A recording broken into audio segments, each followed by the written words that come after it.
Hello, Spider Wayne here. It is Monday, March 25th, and today I'm going to talk about a $505 oil change that I recently had done on my new Spyder here. Okay, it was a little more than just the oil change. It was the first service. But wait till you see how the dealer got to $505. Stick around.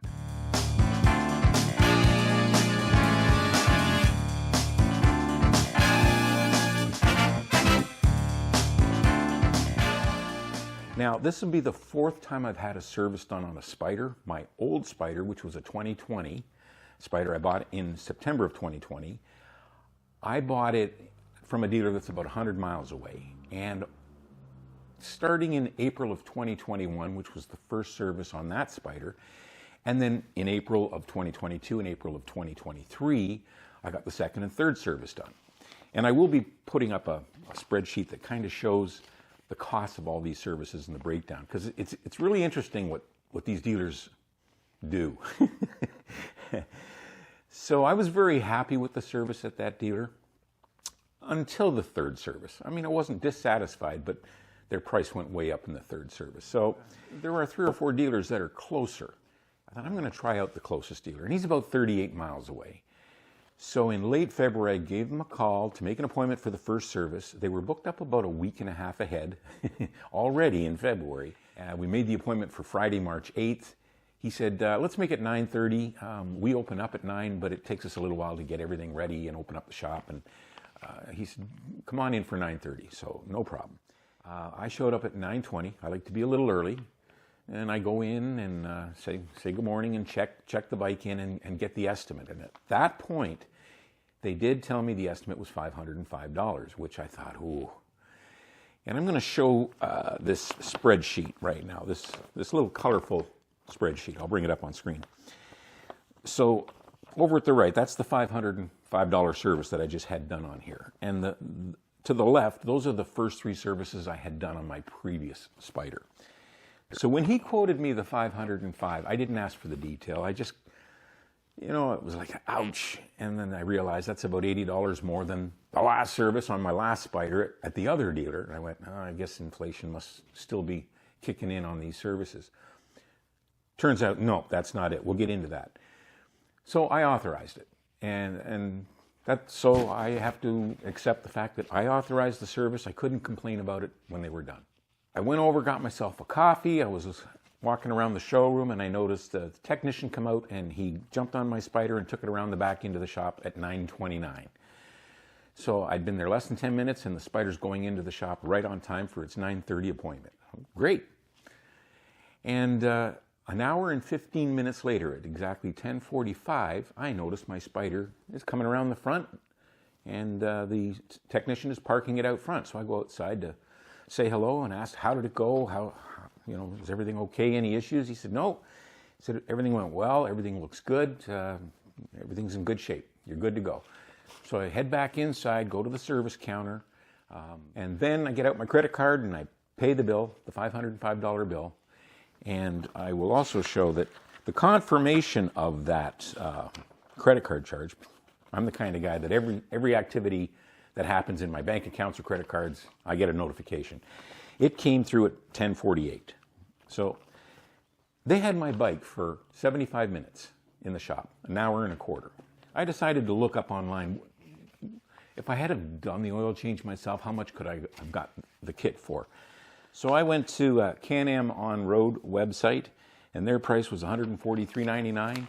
I also went to the XPS Lubricants site to buy directly from them for this particular oil kit, and their price was $143.99. And I also looked on Amazon.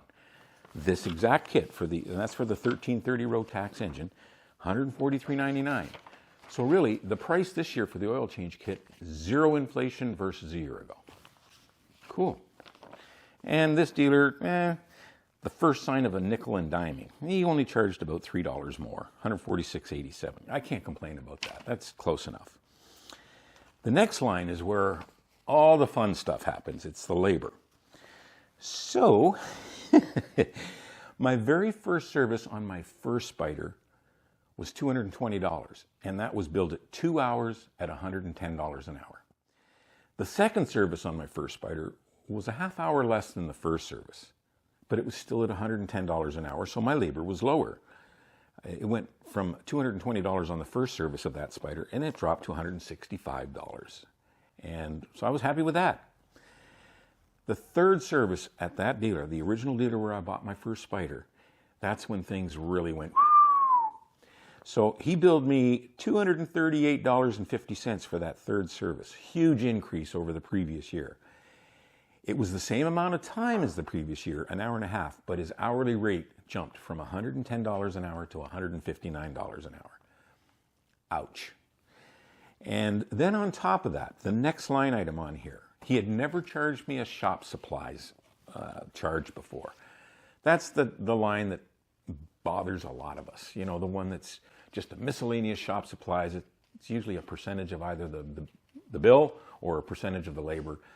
Yeah, from the dealer's point of view, that's supposed to cover the nuts and bolts and the latex gloves, the lubricants they might use, safety glasses.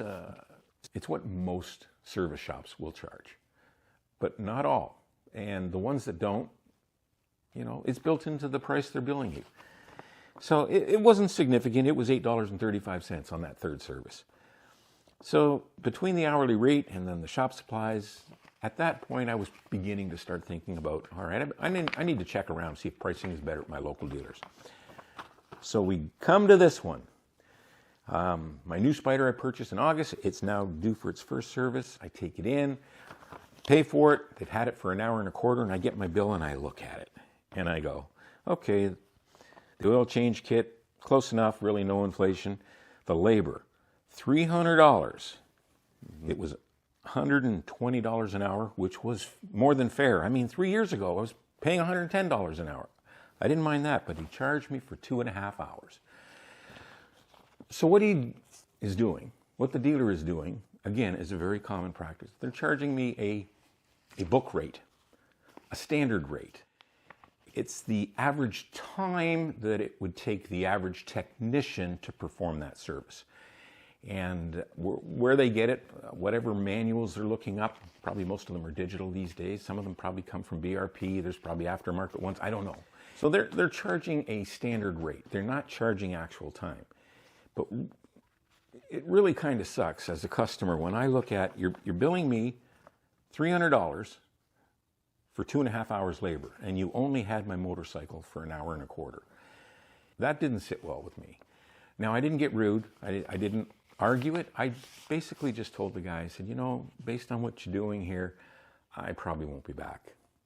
There was no animosity. He was very polite, very courteous. Sorry to hear that, and ride safe, and thank you for your business. So, I mean, the service was fine. But, you know, and then the shop supplies on here, $17.99, so $18 of shop supplies.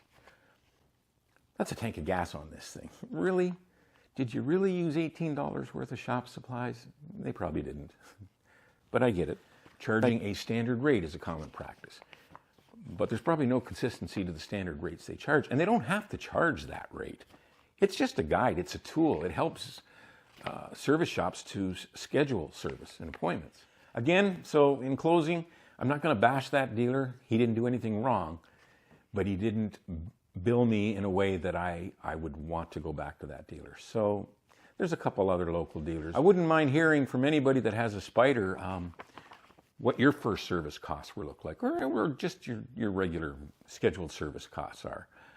Don't bash any dealers. Come on, they're all in business to make money, and it's not the employees' fault at the dealers. I mean, they're making a living. They have a job. They have families to support.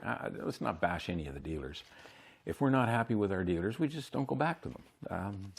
Other than that, if you stuck around, thank you so much. And until next time, please take care.